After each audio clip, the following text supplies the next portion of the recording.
तो अभी मैं आपको फाइनली बता देता हूँ कि किस तरह से हमें डुअल डेस्कटॉप को सेटअप करना है। तो सबसे पहले देखो, अगर आपके पास एक HDMI केबल वाला मॉनिटर है तो आपको एक HDMI केबल की ज़रूरत पड़ेगी। यानी कि देखिए, ये मेरे पास है HDMI केबल, तो मैं इसे ओपन करके बताता हूँ। ये जीलिंग की तरफ से आता है।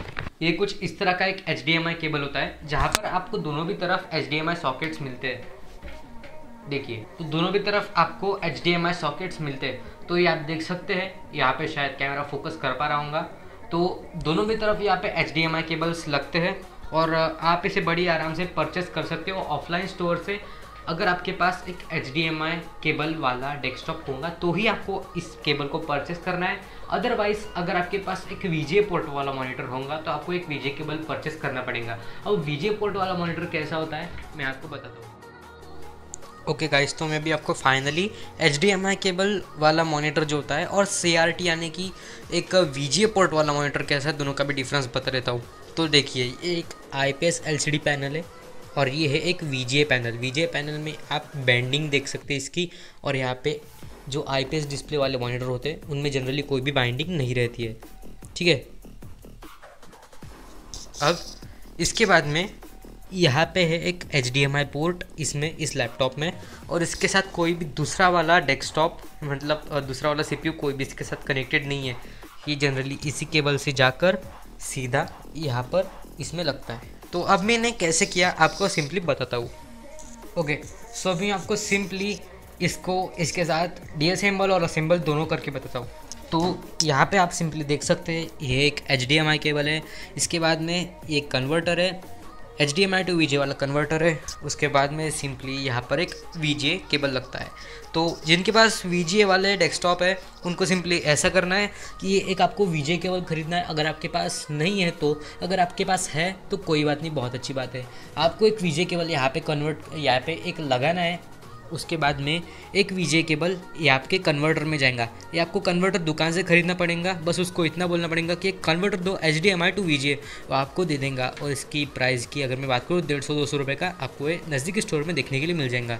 उसके बाद में कुछ इस तरह से इसका इंटरफेस है और यहाँ पर ये लग जाता है। ठीक है, और यहाँ पर इसको पावर सप्लाई देना पड़ता है और यहाँ पर इसका डेटा रिसीवर है। ठीक है, अब मैं आपको सिंपली इसे डीअसेंबल करके बताता हूँ। तो आप देख सकते हैं वहाँ पर का भी जो है डिस्प्ले चला जाएगा। यस, मैंने जैसे यहाँ पे डिसेंबल किया वहाँ का भी डिस्प्ले चले गया। ठीक है, तो ये बात को निगलेक्ट करूँ, बैटरी लो को। उसके बाद में आपको मैं ये वाला पार्ट भी डीअसेंबल करके बताता हूँ। ओके, सो इस तरह का इसका इंटरफेस है। यहाँ पे एक VGA रिसीवर है और यहाँ पे एक HDMI ट्रांसमीटर है, और ये रिसीवर का भी काम कर सकता है कभी कभी। अब भाई सिंपली आपको मैं इसे असेंबल करके वापस ही मिलता हूँ। ओके, सो अब मैंने इसे सिंपली असेंबल कर लिया है। और जिनके पास HDMI केबल्स वाले मॉनिटर है वो अभी ध्यान से सुनो। जिनके पास HDMI केबल्स वाले मॉनिटर है उनका HDMI का केबल सिंपली यहाँ पर लगेगा, पहला वाला, और दूसरा वाला जो है आपके लैपटॉप्स या फिर दूसरे PC में लग जाएगा। ठीक है, बस इतना सा फ़र्क है VGA और HDMI में। जिनके पास CRT स्क्रीन वाले जो पुराने ज़माने के रहते थे बॉक्स वाले कंप्यूटर्स, वो भी असेंबल हो सकते हैं यहाँ पे बड़ी आराम से VGA केबल के थ्रू। ठीक है, तो जैसे ही मैं ये वाला VGA केबल यहाँ पे लगाऊंगा हमारे लैपटॉप में, तो देखिए वहाँ पर आपको डिस्प्ले आ जाएगा।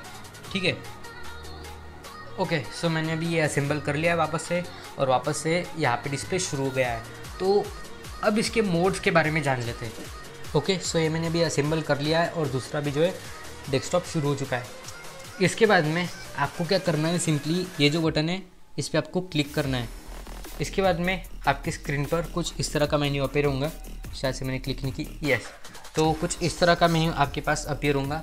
आपको अलग अलग मोड्स में आपको इंटरफेस करके बताता हूँ। तो सिंपली यहाँ पर जो चल रहा है वही यहाँ पर चल रहा है, मतलब मिररिंग वाला सीन हो रहा है यहाँ पे। उसके बाद में अगर मैं फर्स्ट ऑप्शन पे क्लिक करूँगा तो सिर्फ यहाँ का डेस्कटॉप शुरू रहेगा, यहाँ का बंद हो जाएगा। इसका रीज़न बस इतना ही है कि आपको अगर स्क्रीन शेयरिंग नहीं करनी है तो आप फर्स्ट वाला ऑप्शन को सिलेक्ट कीजिए। अगर आपको स्क्रीन शेयर करनी है तो आप सेकंड ऑप्शन को चूज़ कीजिए, स्क्रीन शेयरिंग हो जाएंगी शुरू। थर्ड ऑप्शन को चूज़ करते ही कुछ ऐसा होगा कि अगर आपको प्रीव्यू फट से चाहिए, अगर आप मेरे जैसे वीडियो एडिटर हो और आपको यहाँ पे एडिटिंग करना है और यहाँ पे आपको प्रीव्यू चाहिए, उसमें ये बहुत ज़्यादा मोड काम करता है। यानी कि जैसा कि आप देख सकते हैं, यहाँ का जैसी एरिया ख़त्म हो जाता है कर्सर के लिए, तो यस, यहाँ का जैसी एरिया ख़त्म हो जाता है कर्सर के लिए, फटाक से कर्सर इस वाले स्क्रीन में शिफ्ट हो जाता है, जो मोड मुझे काफ़ी ज़्यादा पसंद है और काफ़ी ज़्यादा बार मैं इसे यूज़ भी करता हूँ। उसके बाद में फोर्थ ऑप्शन की अगर मैं बात करूँ तो फोर्थ ऑप्शन में कुछ ऐसा होगा कि स्क्रीन यहाँ पे शेयर होंगी और यहाँ का सब कुछ बंद हो जाएगा, ठीक है। उसके बाद में फटाफट से मैं अभी सेकंड ऑप्शन पे क्लिक कर देता हूँ। तो यस, देखिए आप दोनों भी तरफ स्क्रीन शेयरिंग हो रही है और यही हमारी वीडियो में काफ़ी बार काम आता है, ठीक है। ओके, तो आज की वीडियो होती है यहाँ पर खत्म। अगर आपको वीडियो देख के मजा आया होगा जरूर वीडियो को लाइक कीजिए, चैनल पे अगर नए आते हो तो जरूर सब्सक्राइब कीजिए और बाजू वाला बेल आइकन भी दबा देना, ताकि मैं जब भी वीडियो डालूं आपको तुरंत से नोटिफिकेशन मिल जाए कि टेक्नोटेनमेंट की तरफ से कोई ना कोई नया वीडियो जरूर आएगा। दोस्तों फाइनली मिलेंगे हमारे अगली वीडियो में, तब तक के लिए goodbye and stay tuned.